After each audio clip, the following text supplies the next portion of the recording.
कहानी का नाम है कलेक्टर साहब और उनके बूढ़े किसान पिता। एक छोटे से गांव में रामलाल नाम का एक वृद्ध किसान रहता था। उसने अपनी पूरी जिंदगी खेतों में मेहनत करके बिताई थी। रामलाल का एक बेटा अर्जुन बचपन से ही पढ़ाई में बहुत होशियार था। रामलाल ने दिन रात मेहनत करके अर्जुन को पढ़ाया लिखाया। अर्जुन ने पढ़ाई पूरी करने के बाद प्रशासनिक परीक्षा पास की और जिला कलेक्टर बन गया। हालांकि अर्जुन अब बड़ा अधिकारी बन गया था, लेकिन रामलाल ने अपनी सादगी भरी जिंदगी नहीं छोड़ी। वह आज भी खेतों में काम करता और अपनी रोजमर्रा की जिंदगी में व्यस्त रहता। रामलाल का बैंक जाना। एक दिन रामलाल को अपने खेत के कागजात में कुछ गड़बड़ी ठीक करवानी थी। उसे बैंक में जाना पड़ा। रामलाल ने अपने पुराने कपड़े पहने और एक झोले में अपने कागजात लेकर बैंक पहुंचा। बैंक के अंदर घुसते ही उसने देखा कि वहां लंबी लाइन थी। वह चुपचाप लाइन में खड़ा हो गया। उसकी बारी आने पर उसने बैंक मैनेजर से अपनी समस्या बताई। मैनेजर का अभद्र व्यवहार। मैनेजर, जो कि बहुत घमंडी और रूखा स्वभाव का था, रामलाल को देखकर भड़क उठा। उसने कहा, बूढ़े आदमी, तुम्हारे जैसे लोगों के पास हमारे लिए समय नहीं है। जाओ, पहले अपना काम समझदारी से करो। रामलाल ने विनम्रता से कहा, साहब, यह काम बहुत जरूरी है।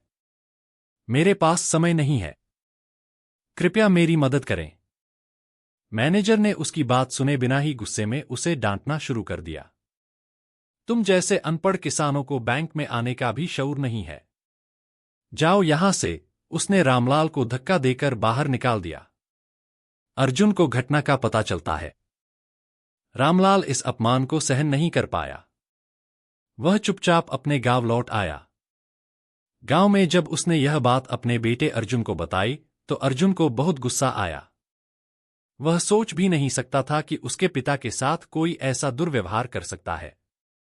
अर्जुन ने तुरंत अपनी गाड़ी निकाली और अपने पिता को लेकर उसी बैंक पहुंच गया। कलेक्टर का बैंक पहुंचना। बैंक में कलेक्टर को देखकर सभी कर्मचारी घबरा गए। मैनेजर का चेहरा पीला पड़ गया। अर्जुन ने गुस्से में कहा, कौन है यहां का मैनेजर? मैनेजर ने डरते डरते आगे बढ़कर कहा, साहब, मैं मैनेजर हूं।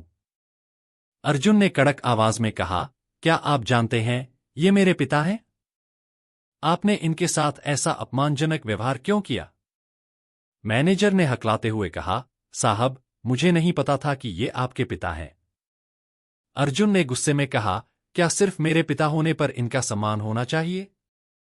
हर नागरिक का सम्मान करना आपका कर्तव्य है। मैनेजर को सबक सिखाना। अर्जुन ने तुरंत मैनेजर को सस्पेंड करने का आदेश दिया और उसके खिलाफ जांच शुरू करवा दी। उन्होंने सभी बैंक कर्मचारियों को समझाया कि किसी भी व्यक्ति की स्थिति या कपड़ों से उसकी इज्जत नहीं आंकनी चाहिए। हर इंसान का आत्मसम्मान जरूरी है। गांव में चर्चा। यह घटना पूरे जिले में चर्चा का विषय बन गई। रामलाल को गर्व महसूस हुआ कि उसका बेटा न केवल एक बड़ा अधिकारी है, बल्कि एक न्यायप्रिय और दयालु इंसान भी है। कहानी का संदेश। कहानी हमें सिखाती है कि हमें हर व्यक्ति के साथ समान व्यवहार करना चाहिए। गरीब या अमीर, हर व्यक्ति सम्मान और गरिमा का अधिकारी है। समाज में संवेदनशीलता और न्याय से ही सच्चा विकास संभव है।